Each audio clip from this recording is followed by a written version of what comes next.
वालेकुम। मैं Amjadullah Khan, spokesman MBT.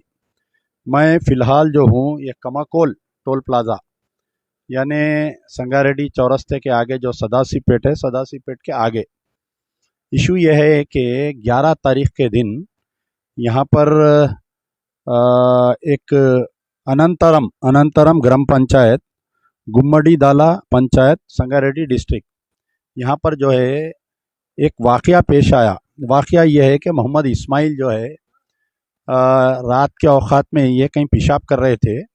इनके पेशाब करने पर दो लोग, वीरा रेड्डी और विजय रेड्डी, ये दो लोग जो है एतराज़ किए कि यहाँ पर तो उन्होंने बोले ये रोड है, मैं पेशाब कर रहा हूँ। दोनों में कुछ बहस तकरार हुई।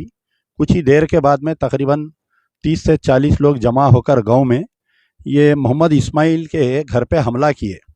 जब मोहम्मद इस्माइल के घर पे हमला किए तो इनकी एक 14 साल लड़की जब बाप को मार रहे थे, गनेटा डाल दे रहे थे बाप पे, तो बीच में आने के बाद में वो लड़की के आंग पे गनेट गिर गए, बड़े बड़े पत्थरे गिर गए और सर पे चोट आए, मुंडे पे चोट है, पैरों पे चोट है। लड़की को हॉस्पिटल को लेके गए।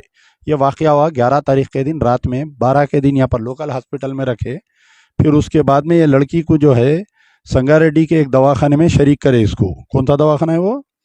संगारेड्डी के एक वेलनेस हॉस्पिटल में एडमिट करे। आज सुबह में वो लड़की का इंतकाल हो गया।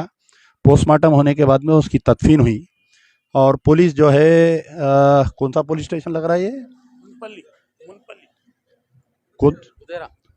बुदेरा पुलिस स्टेशन में एक मर्डर केस रजिस्टर होते हुए दोनों को गिरफ्तार किया गया है, जो वीरा रेड्डी और विजय रेड्डी को। मसला ये है कि फ़िरका परस्ती इस कदर वो हो गई कि एक मामूली सी छोटे वाक़ये पे इतने लोग मिलके हमला करे घर पे। और यहाँ पर पुलिस जो है सिर्फ 2 जनों को क्यों गिरफ्तार करी, पहली चीज़, जबकि हमला करने में 20 से 25 लोग थे।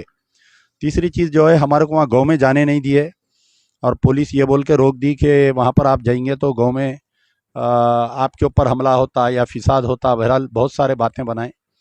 तो हम भी नहीं चाहते कि माहौल को बिगाड़ना, इसलिए हम लोग यहाँ पर गाँव से एक 5 किलोमीटर दूर ये शाहबुद्दीन ढाबे पे बैठे हम लोग। और हम चाहते थे कि उनके वालिदैन से या उनके भाई से मिलना।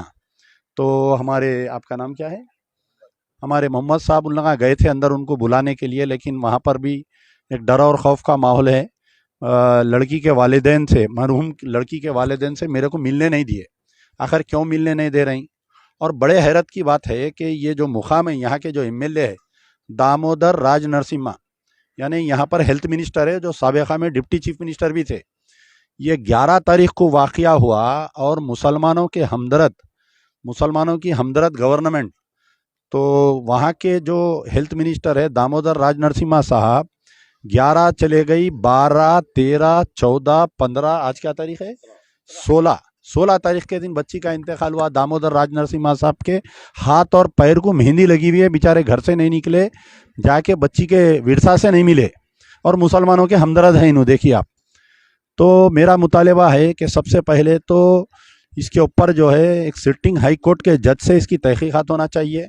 और ये 2 लोग ने, इसके अंदर जितने हैं 20-25 लोग, सारों के ऊपर एफआईआर होना चाहिए। और आखिर क्या वजह है, इतना क्यों डरा दिए उनके वालिदैन को जो हमसे मिलने से रोक रहे हैं उनको? भाई हमसे क्यों नहीं मिलने दे रहे हैं उनको? पहला सवाल है, वो लोग क्यों नहीं मिलना चाह रहे हैं हमारे से? और इनको जो है कंपनसेशन ऐलान करते हुए 20 से 25 लाख रुपए कंपनसेशन देना और इसके एक अफराद ख़ानदान को नौकरी देना और जो गवर्नमेंट की इंदिरम्मा इल्लू स्कीम में इनको घर देना चाहिए।